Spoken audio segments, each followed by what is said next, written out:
Assalamualaikum warahmatullahi wabarakatuh.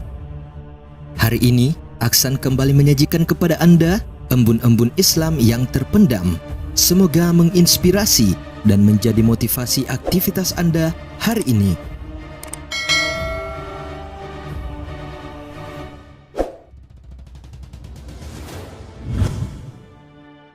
Kota tua Yerusalem hanya seluas sekitar 1 km persegi, tetapi mencakup banyak situs suci dari 3 agama: Islam, Yahudi, dan Nasrani.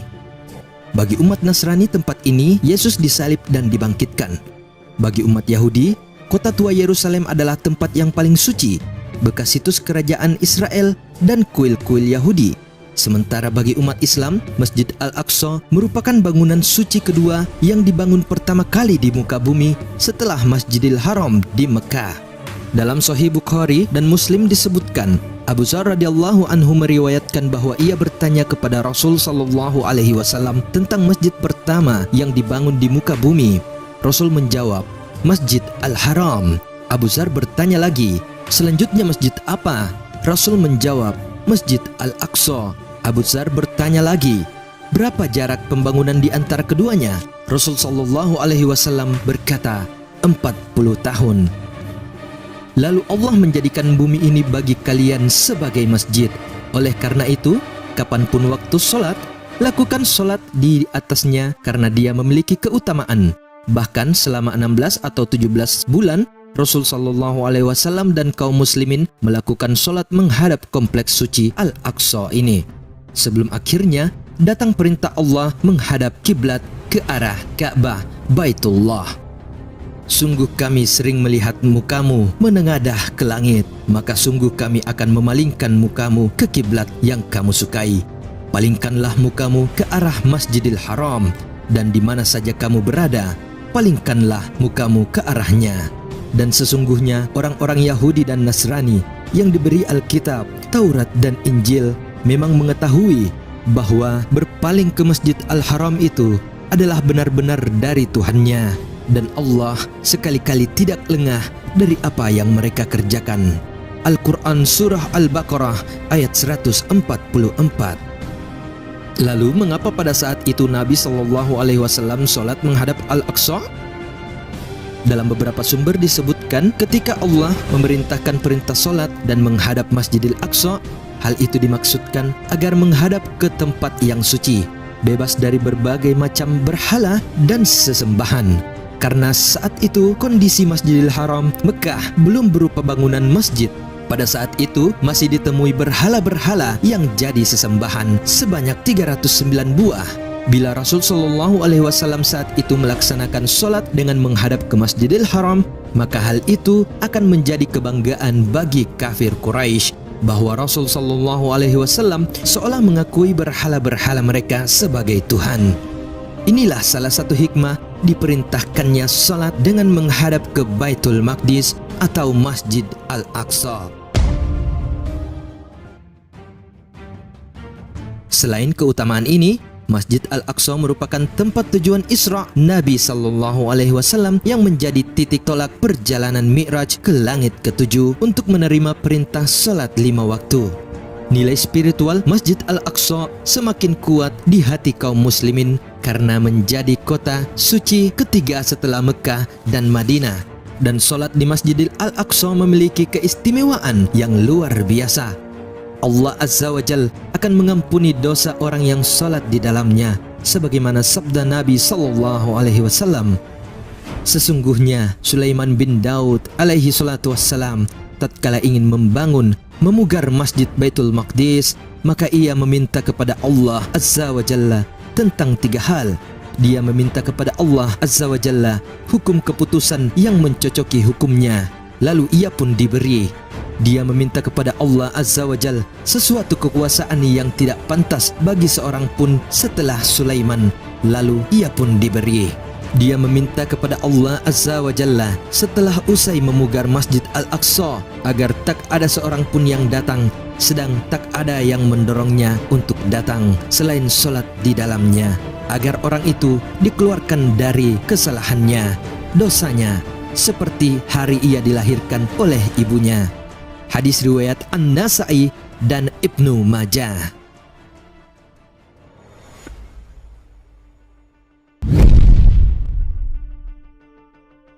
Pemirsa Aksan, selain begitu pentingnya Masjid Al-Aqsa bagi kaum muslimin, namun ada sejumlah fakta yang tidak banyak diketahui. Tak sedikit dari umat muslim itu sendiri yang tidak tahu mana Masjidil Al-Aqsa di kompleks suci. Banyak yang menganggap Masjid Al-Aqsa adalah masjid berkubah emas yang selalu muncul saat menyebut Al-Aqsa. Bangunan berkubah emas sering disebut Dome of the Rock, disebut-sebut sebagai kubah pertama yang dibangun di dunia. Bangunan ini didirikan pada masa kekhalifahan Bani Umayyah oleh Abdul Malik bin Marwan. Awalnya kubah tidak berwarna emas, melainkan kayu yang dilapisi kuningan atau keramik. 1000 tahun kemudian, di kekhalifahan Ottoman, lapisan emas baru ditambahkan. Di dalamnya terdapat batu yang diyakini sebagai tempat Nabi Muhammad SAW bertolak ke langit dalam peristiwa Isra Mi'raj. Bagi umat Yahudi, batu ini juga diyakini sebagai tempat di mana Nabi Ibrahim alaihissalam akan mengorbankan putranya. Karena sering kali muncul di media massa, kubah emas atau kubah Al-Zahra atau yang dikenal dengan Dome of the Rock inilah yang konon diperkenalkan oleh Israel kepada dunia internasional sebagai Masjid Al-Aqsa agar pandangan umat Islam dunia tertuju pada bangunan kubah emas ini, sehingga Israel bisa menghancurkan Al-Aqsa dan membangun Solomon Temple atau kuil Sulaiman pada bekas reruntuhan Al-Aqsa. Umat Yahudi meyakini pada kitab perjanjian lama Taurat bahwa akan datang di akhir zaman seorang yang mereka anggap sebagai dewa penolong Yahudi yang dinamakan Mesaya, Al-Masih dalam bahasa Arab. Apabila mereka melakukan ritual agama di Solomon Temple dengan mempersembahkan sapi betina berwarna merah. Masjid Al-Aqsa adalah sebuah kompleks di kota tua Yerusalem yang mencakup kubah batu Dome of the Rock yang berkubah emas, Masjid Qobli, Masjid Buraq, dan Masjid Marwani. Masjid Qobli yang biasa disebut dengan Masjid Al-Aqsa karena paling dekat dengan kiblat di Ka'bah Mekah. Kompleks masjid-masjid ini dinamakan Masjid Al-Aqsa atau Haram Al-Syarif di sebuah lokasi seluas 1 km yang dibangun dinding-dinding tinggi mengelilingi kompleks suci. Pada masa kekuasaan Romawi, kompleks Masjidil Aqsa dijadikan sebagai tempat penimbunan sampah oleh penguasa Romawi. Kala itu umat Yahudi diusir dari Yerusalem. Barulah ketika Yerusalem dibebaskan oleh Khalifah Umar bin Khattab sampai dibersihkan oleh kaum muslimin, bahkan Khalifah Umar turun sendiri ikut membersihkan sampah di tempat ini. Lalu Umar bin Khattab menjanjikan kembali umat Yahudi memasuki Yerusalem yang telah diusir selama 1 abad. Beberapa kali masjid-masjid di kompleks Masjidil Aqsa dihancurkan, lalu dibangun lagi karena peperangan, invasi, ataupun bencana. Pada pendudukan Israel pada tahun 1967, kerusakan terjadi akibat kekerasan Zionis. Tahun 1969, warga Australia, Dennis McRohan, membakar mimbar Al-Aqsa. Tahun 1982, seorang tentara menembaki jamaah di Al-Aqsa, menewaskan 2 orang dan melukai 11 orang. Kini ancaman kerusakan Masjid Al-Aqsa dari tentara Israel yang kerap merusak dan memberontak dalam pemberontakan. Israel juga melakukan ekskavasi dan penggalian di situs-situs merusak pondasi masjid. Kebanyakan bentrokan dan konflik di Masjid Al-Aqsa terjadi akibat pembatasan akses masuk bagi Muslim Palestina oleh tentara Israel. Namun beberapa konflik disebabkan karena Israel melanggar perjanjian tahun 1967 soal kunjungan umat Yahudi ke Masjid Al-Aqsa. Berdasarkan tradisi setelah pencaplokan Yerusalem Timur oleh Israel, umat Yahudi dilarang beribadah di Masjid Al-Aqsa. Mereka boleh datang di antara waktu sholat, tetapi hanya berkunjung, bukan beribadah. Perjanjian ini banyak dilanggar oleh Israel, terutama di hari-hari raya Yahudi. Pada tahun 2015, umat Islam Palestina marah ketika pemerintah Israel memasukkan banyak umat Yahudi untuk beribadah di Masjid Al-Aqsa. Sedikitnya 28 warga Palestina tewas dan ratusan terluka karena bentrok dengan tentara Israel.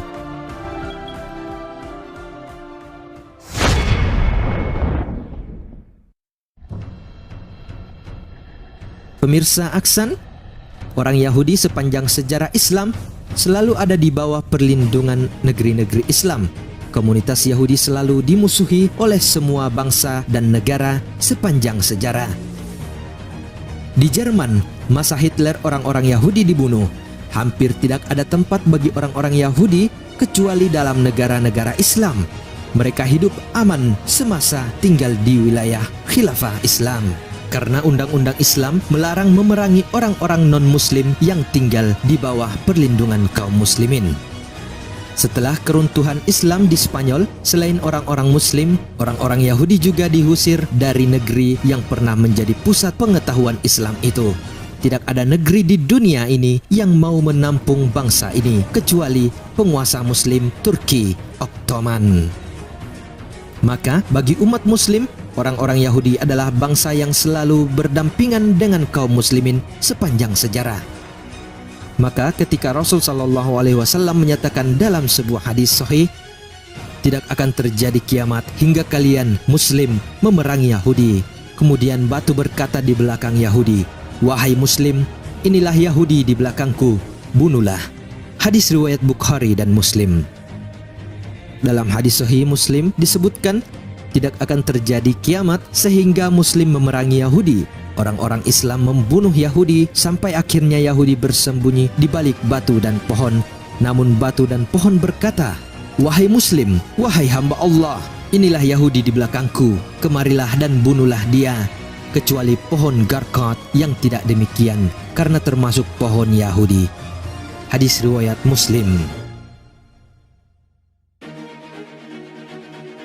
Teka-teki hadis ini baru terjawab pada tahun 1948 ketika masyarakat Yahudi dunia menjajah negeri Palestina.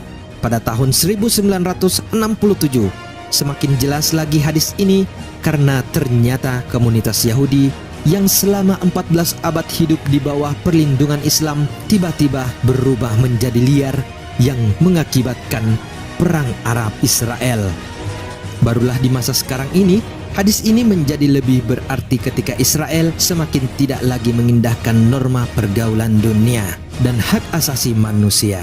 Semua norma dan etika seakan tidak berlaku lagi di negeri Zionis. Selain misteri hadis ini, di abad 14 Hijriah, hadis kehancuran Yahudi di akhir zaman sangat tegas menyebut kepastian kehancuran bangsa pengkhianat Allah dan Nabi ini. Bahkan pohon dan batu akan ikut membantu umat Islam dalam mengumpas mereka. Karena itu, hadis ini sekaligus menjadi penghibur derita dan pelipur lara serta harapan buat umat muslim yang sempat merasakan kebengisan Yahudi secara lebih nyata. Bahwasanya bangsa Yahudi pasti akan dikalahkan. Fakta menarik lainnya bahwa kawasan Al-Aqsa merupakan kawasan yang disebut-sebut Nabi Shallallahu Alaihi Wasallam sebagai negeri mahsyar, tempat dikumpulkannya manusia di akhir zaman. Benarkah demikian?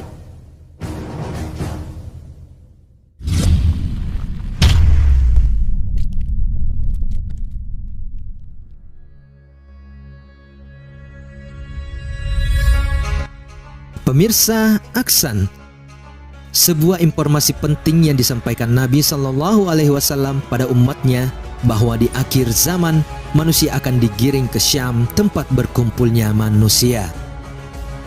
Imam Ahmad meriwayatkan bahwa Nabi Shallallahu Alaihi Wasallam bersabda, "Di tempat inilah kalian akan dikumpulkan, di tempat inilah kalian akan dikumpulkan, di tempat inilah kalian akan dikumpulkan." Dengan berkendaraan, berjalan, dan diseret di atas wajah-wajah kalian. Ibnu Abi Bakir berkata, lalu beliau memberikan isyarat ke arah Syam, kemudian berkata, disinilah kalian akan dikumpulkan. Hadis riwayat Ahmad. Dalam riwayat lain diisyaratkan akan waktu kapan manusia dikumpulkan, apakah di akhirat atau di dunia? Berdasarkan keterangan Ibnu Umar radhiyallahu an, saat menjelaskan akan munculnya api yang akan menggiring manusia ke negeri Syam, Umar radhiyallahu an berkata kepada Nabi sallallahu alaihi wasallam, "Wahai Rasulullah, apa yang engkau perintahkan kepada kami?" Beliau menjawab, "Hendaklah kalian berkumpul di Syam." Hadis riwayat Ahmad dan Tirmizi.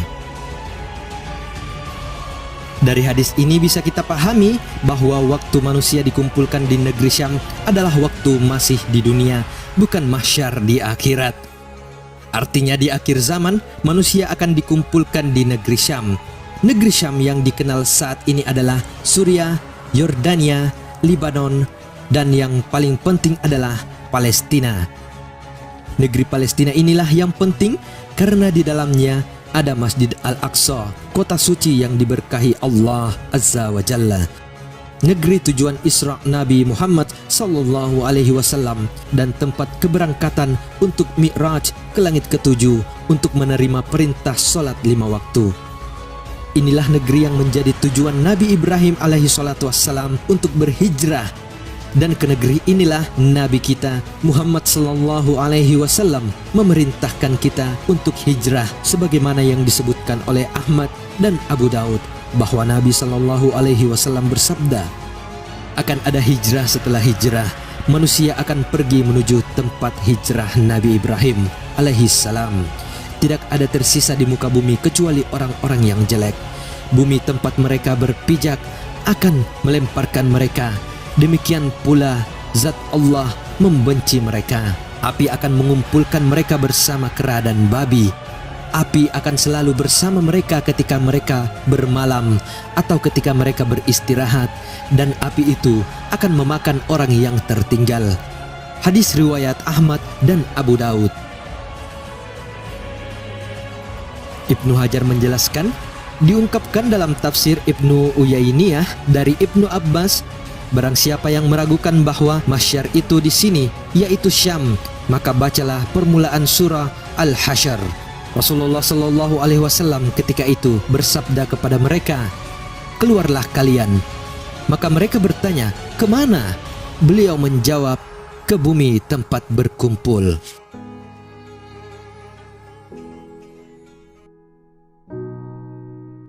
Inilah Masjid Al-Aqsa, masjid suci yang diberkahi Allah Azza wa Jalla dan menjadi tempat berkumpulnya umat manusia di akhir zaman nanti. Maka wajar jika Masjid Al-Aqsa selalu melekat di hati kaum muslimin di dunia.